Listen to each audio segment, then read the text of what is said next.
Depois, então, o que acontece? Ele ouviu uma grande voz, como trombeta, tá certo? O que você vê, escreve no livro e manda 7 igrejas. E aqui é um ponto interessante. Ele escreve um livro, ele não escreve 7. Né? A gente tem maneira de falar de 7 cartas para as igrejas, mas não. É um livro com 7 mensagens, tá certo?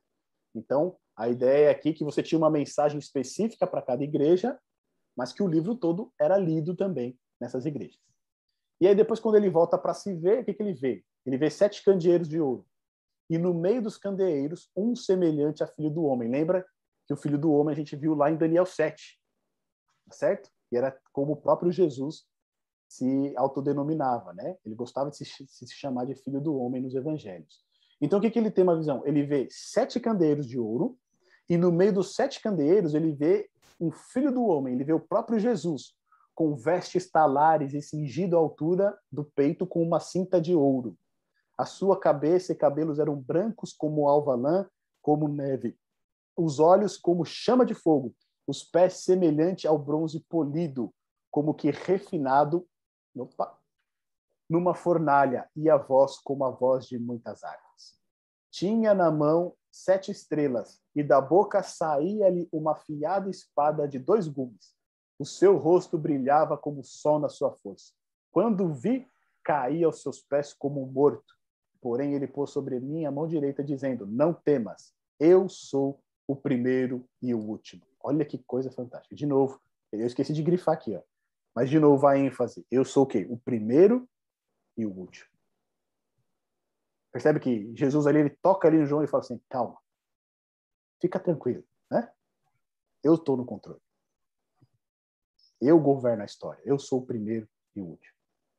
E essa visão que João tem aqui de Cristo, né, glorificado na sua glória, é a mesma visão que Daniel tem lá no capítulo 10. Vamos voltar lá rapidinho? Em Daniel capítulo 10?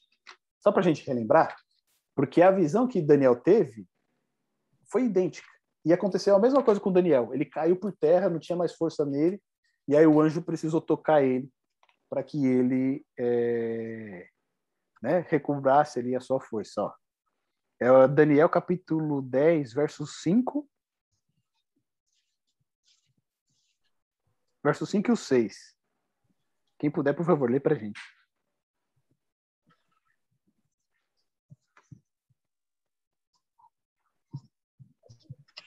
Acabou? Não.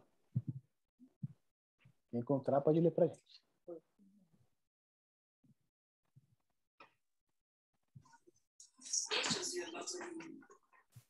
E levantei os meus olhos e olhei, e eis um homem vestido de linho, e os seus lombos cingidos com ouro fino de ufaz, e o seu corpo era como berilo, e o seu rosto parecia um relâmpago, e os seus olhos como tochas de fogo, e os seus braços e os seus pés brilhavam como bronze polido. E a voz das suas palavras era como a voz de uma multidão. Olha lá, João vai falar que era a voz de muitas águas, né? E lá no verso 8 diz o seguinte, ó, fiquei, pois eu só a contemplar esta grande visão e não ficou força em mim. Transmudou-se o meu semblante em corrupção e não tive força alguma. Então a gente percebe que a visão que Daniel teve de Cristo, né?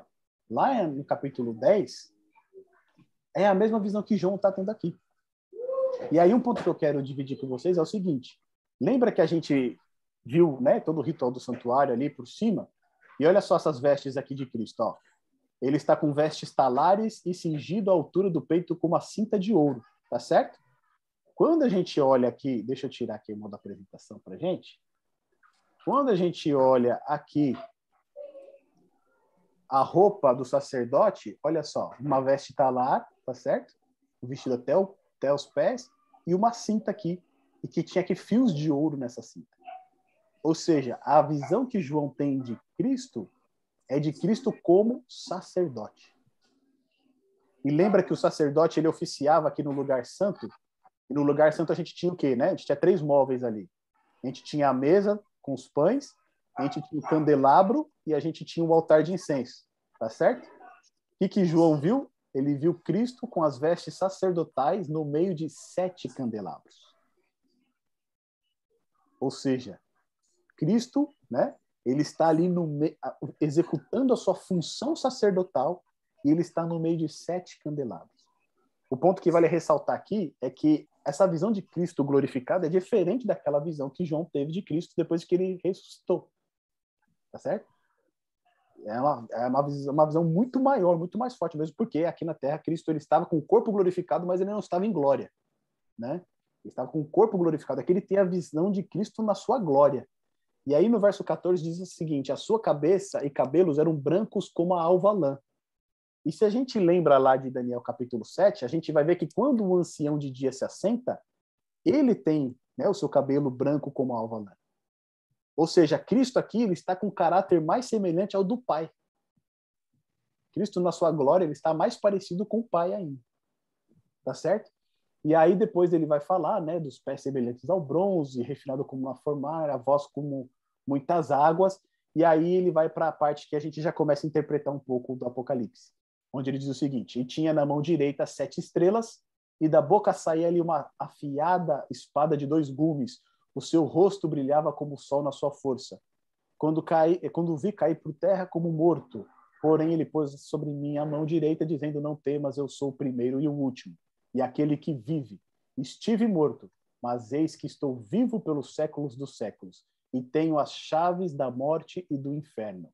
Escreve, pois, as coisas que viste, as que são e as que hão de acontecer depois destas. Quanto ao mistério das 7 estrelas que viste na minha mão direita e aos 7 candeeiros de ouro, as 7 estrelas são os anjos das 7 igrejas, e os 7 candeeiros são o quê? As 7 igrejas. Então você percebe que aqui, né, o próprio livro ele já decifra alguns símbolos para a gente. Então o que era aqueles 7 candeeiros que João viu no primeiro momento? São 7 igrejas.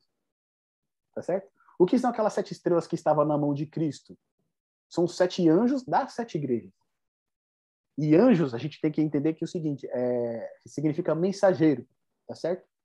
Nem sempre quando está traduzido como anjo, significa que é um anjo de Deus, né? Um anjo, etc., com asas. Mas é um mensageiro. Então, o que está querendo dizer aqui para a gente é que nas mãos de Cristo, ele tem ali 7 mensageiros. E esses 7 mensageiros, eles pertencem a 7 igrejas. Então, pode ser, né, ou os líderes daquelas igrejas, né, ou até mesmo anjos que estão ali para fortalecer os líderes daquelas igrejas. Tá certo? E quando João tem a visão e eles estão na mão de Cristo, tem uma profundidade tremenda isso. Porque significa o quê? Que Cristo está cuidando da sua igreja. Quando ele tem a visão de Cristo no meio dos candeeiros, a gente vê que os candeeiros são as 7 igrejas, significa o quê? Que Cristo está no meio da sua igreja. Ele está cuidando do seu povo. Né? Por mais que às vezes a gente olhe e parece que o mundo cristão está em colapso, a gente vê cada atrocidade, cada pastor cometendo, né, cada coisa, mas aqueles que permanecem fiéis a ele, Cristo, ele está cuidando do seu povo. E é por isso que ele enfatiza tantas vezes: eu sou o primeiro e o último. Eu sou o alfa e o ômega. E é por isso que ele diz, né, eu estive morto, mas vivo pelos séculos dos séculos, e tenho as chaves da morte e do inferno. Ou seja, aquelas igrejas estavam sofrendo perseguição, estavam sofrendo com dificuldades. Muitos ali perderam suas vidas, assim como a gente vai ver quando a gente começar a estudar as igrejas. Né? Nós tivemos mártires. Né? Mas o que Deus garante para nós aqui, que Cristo garante, é que ele tem o domínio sobre a morte. Ele está no controle da história, ele está no controle da igreja, e nem mesmo a morte é problema para ele. É isso que Cristo está trazendo para nós. Então, por conta disso, a gente pode confiar plenamente nele. Nós não temos o que temer, porque estamos nas mãos de Jesus. E um ponto interessante aqui é o seguinte: o sacerdote, quando ele estava no lugar ministrando, né, no santuário, o que ele precisava fazer? Ele precisava manter as luzes ali do candelabro acesas o tempo inteiro. E para ele manter aquelas luzes acesas o tempo inteiro, ele tinha que colocar óleo, né, o azeite, ele precisava espivetar ali a lamparina, tirar a sujeira, ajustar o pavio para que continuasse a queimar. Ou seja, ele tinha todo um cuidado com aquela lâmpada para que a lâmpada continuasse brilhando. Ele tinha que limpar a lâmpada para ela continuar brilhando, para continuar acesa. E quando a gente começa a entender que o sacerdote tinha todo esse cuidado, né, com o candelabro, para que ele não apagasse a sua luz, e a gente transporta para o cuidado agora de Cristo no meio dos 7 candeeiros. O que Cristo está fazendo nos 7 candeeiros?